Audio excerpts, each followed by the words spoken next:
Let's get in frame. There we go. Alright guys, hello everyone, it's Bethany from Beth and Books and welcome back to this book nook. Yeah. Okay, coming at you with another episode of my reading wrap-ups, which of course means I will be releasing straight after this one the next episode of Will Chooses TBR, so if that's something you're interested in, I will link that for you as well. So I've got a stack here, team, and a few of them are library books that are due back, so in a similar setup to the last wrap-up video I did, I'm going to break this one up into two parts. This is the majority of it, and then future me will come in with maybe 3 books. I just need to wrap up, so I'm just going to try to keep these concise. I will give the star ratings. The written reviews will be down below in the Goodreads links, as well as if you check out my Bookstagram, eventually I will be posting my reviews over there. Goodreads sees my reviews first often, so it is a good place to kind of keep the most up to date with my reading habits. But with all that said and done, if you like this video, please consider leaving a cheeky like and subscribe down below to help a growing YouTuber out. We are almost at that goal of 1,000. We are almost at 900, which is just a stone's throw away from 1,000, so I really appreciate you guys. Alright, enough yabbering, let's make a start. First and foremost, let's just get this hunk of junk out of the way. I don't think in all of my reading history that I have read a book to the end and given it 1 star. Generally, if it's that bad, I DNF it. But for the sake of completion, getting the full experience, and it was poetry, so I read it in like an hour and a half and was able to put it towards my Goodreads goal, I finished this hunk of junk. Adolescence by Gabby Hanna. Before we even get into the poetry issues, she herself is problematic. She befriended a sexual assaulter. She verbally and like explicitly on social media abused a fellow booktuber who shared their dislike. It is a hilarious, it is a hilarious video, so I'll make sure I leave a link to him below. I'm sorry I can't remember his name. He was a new to me booktuber when I was recommended to watch his video. I went on a rampage over on my Insta stories. This book is so bad. So beyond the person herself, the poetry is not poetry. It's not worth anybody's time. It's not worth anybody's time. I don't care. This is going to sound so harsh. I'm normally like, yeah, you like the books you like, that's cool. But if you've read this book, I genuinely am intrigued. Why? What was its redeeming features for you? Let me find a page that just says link in bio. If this wasn't mine, I would biff it, but library, you can have that back now. I'm trying to make a habit of making sure I talk about triggers in all of my reviews, so you'll see me popping in when I talk about the next books. Adolescence's triggers is just as full of bull crap. I try really hard not to swear on this channel and keep it like, not even family friendly, just eloquent. Not that swearing makes you less eloquent, but just trying not to swear. But if I could swear, it'd be because of this book. In all seriousness though, triggers, just social expectations. There's some pretty harsh language in here. But mostly she's talking about anxiety. Alright, let's go complete opposite of that. A book that I actually enjoyed is Trisha Levenseller's The Shadows Between Us, which I read as a Beth and Book Club pick of the month for the month of May. I had to check I had my months straight in my head. I read this for May and I gave it 4 stars. That's probably a good place to start with my reviews, Bethany. And I liked it, but much like The Daughter of the Pirate King, which I've already read from Trisha, they're a bit immemorable. They were fun. I couldn't stop this. In fact, myself and a lot of the others from that book club, we ended up basically reading it within 1 week rather than spreading it out, because it just, I'll give it to Levenseller. She knows how to pull you along with the story. She knows how to make you invested. But can I remember the character's name? No. Can I remember much of what happened? Nope. It was an interesting premise. If you liked the one, I think you'll like this. Essentially, a girl goes into a castle to try win the king's love so that she can become powerful, and it's fun, but it really left me wanting more. I do think, though, that I would pick up her other book just because I know, like, if I was getting out of a reading slump, I think her books are great for that. As I've said, this one was kind of immemorable, so I'm trying to think what the triggers were. But there's general violence, there's some sexism in here. It says in the blurb as well about how the main character's, the king is repeatedly tried to be assassinated. So there's just that general sword and dagger violence. I don't think there was any rape, but sexism for sure. The Boy in Striped Pyjamas, I had to give this 5 stars. I didn't cry, but I also had watched the film so knew what happened, so I was able to prepare myself for it. This and the film are very close. If we were to compare, I think there's only one scene in this book which we don't see in the film, and I can understand why we don't see it in the film. It doesn't add heaps to the story. This was haunting. I loved it as much as I thought I would. And my favourite aspect of this is how the narrator was able to really show us a child's perspective and his sister's perspective. So Bruno really became 3-dimensional for me.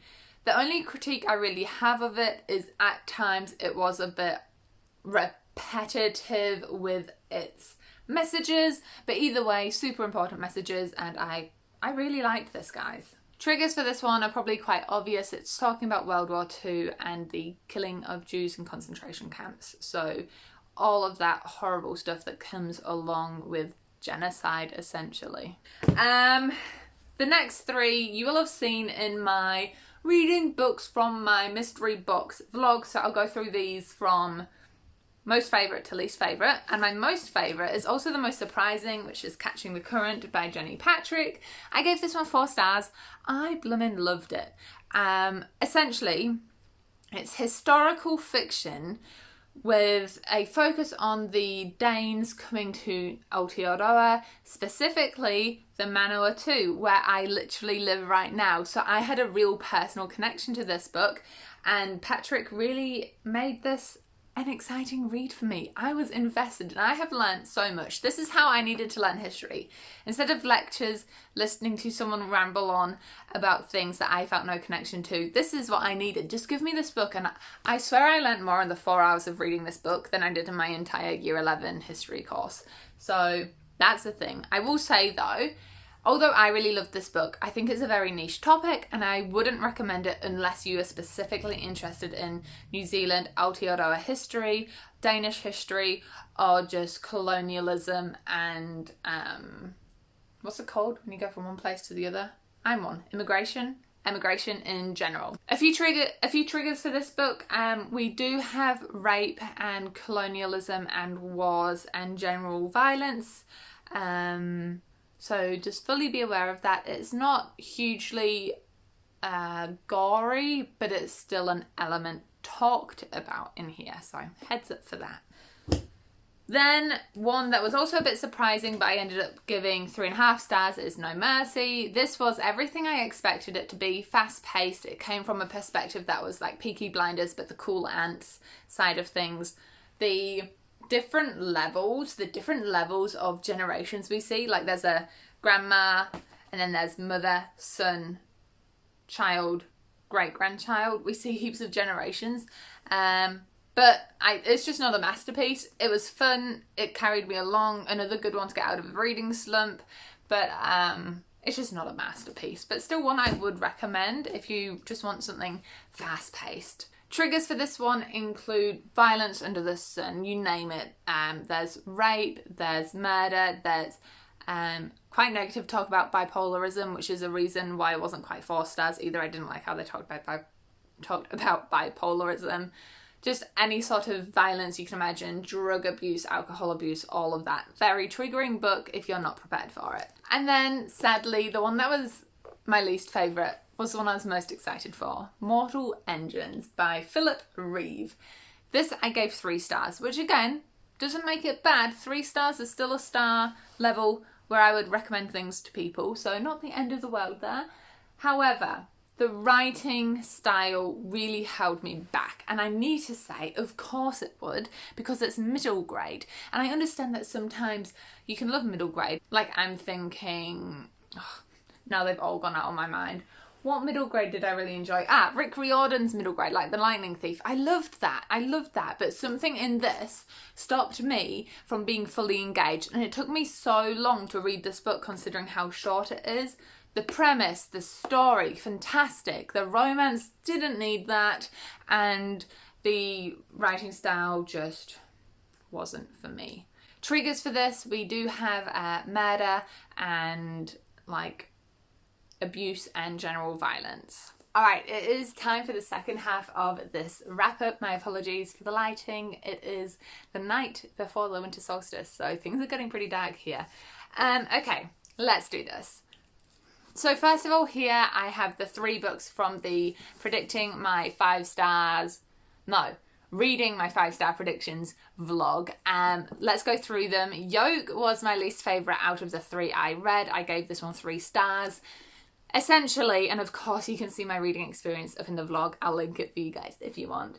But essentially, I just wasn't finding myself connected to this novel. The characters are really interesting and their troubles are really important to be discussed. So triggers in this novel for bulimia, anorexia, body dysmorphia, racism, cancer, like a mental abuse, like friends who essentially become really horrible people. So they're all topics that are really important to be talked about. However, I can't help but feel like each of them was done a slight disservice by being discussed at the same time as their neighbour. The whole plot of this was the idea of the sisters coming together because one of them gets cancer, and there's this weird focus on a romance in the novel which really didn't have a place in my opinion. I just found that the topics weren't given enough time. My second favourite from that vlog was Red Rising. I gave this one 4 stars. Essentially, this was fantastic. I bloomin' loved the game element in this. In fact, it might even be a 4.5 stars. I don't know. It was so close to being 5 stars. If you like Hunger Games, if you like any of those things, this is it. The only reason it's not quite a 5 stars is because there were definitely times where the writing style was a bit info dumpy, which meant that I got a little bit confused, and it meant that as a result of that confusion, I was disjointed at times and didn't fully understand everything that was going on. This camera has slowly moved. I apologise for that. I am definitely going to keep reading the rest of the series though. It is on my massive series spreadsheet. Coloured this one in green and I'm ready for the rest of the series. And then my favourite that was 5 stars is Challenger Deep. I'm not going to talk about this much because it could just potentially spoil the book, but psychological thriller, thriller in the way that I found it thrilling to read. There's not necessarily thriller elements to it. This was just really fascinating. Triggers for discussions about lots of mental disorders. No, I was about to spoil it. I really can't say anything, but just go in this knowing that they talk about mental disorders and lots of different ones. Oh, and I should also say triggers for this. There's just lots of death and violence, and there's also rape, and there's also, what's the word I'm looking for? Like political murder. Alright, let's fix this camera, eh? Alright, hopefully she's not jiggling now. I then finished Ready Player One for the school book club pick of the month, and I think I'm going to give this one 3 stars. I really do love the world building in this book. I will always be fascinated by what, what's his name, Ernest Cline does in the world. But it is just, there's transphobic, fatphobic, sexist and kind of sexually abusive undertones of this novel. The key one being essentially Wade falls in love with a girl and she tells him to go away and he doesn't listen. he doesn't take no for an answer, and he tries to be that overly nice guy, and I have issues with that. I'm going to read Ready Player 2 just because I'm curious what that's all about, but that's that one. We then have, where is it? Hannibal. Hannibal, which is book 3 in the Hannibal Lecter series. I'm happy to be making my way through this series. I seriously still really love Hannibal as a character. However, this book was only 3.5 for me, and I think it's just because of the length, and a result of the length being that it went on for way too long. Not even that it went on for way too long. That things were too slow at times to carry the pace on. I loved how we saw Hannibal have more of an active role in the series, but for some reason it just didn't hook me in as much. I feel like when you're in book 3 of a series, you need to present something new to keep your audience engaged and make them feel like they haven't read it before. And then, not really a book I've read, in fact, not really, a book I haven't read, the one book I never got round to from my last episode of Will Jesus TBR out of 10 of The Screw. I just don't have the energy to get to it. I know that sounds so stupid because it's only 100 pages. I think I'm going to keep it up in my new TBR basket, which, by the way, that video will be up like straight after this one, so go check that out. I think I'm going to keep this one in that basket because I do really want to get to this, and it is only like 100 and so pages, so just to let you know, I didn't get to it this time, but hopefully I will. Alright, those are all the books I have read in this I was going to say month, but I don't do them by month. This few weeks of reading. I hope you've enjoyed this video. Thank you so much for making it to the end. Enjoy the next Will Chooses TBR video, and I will see you in the next video. Bye bye, guys.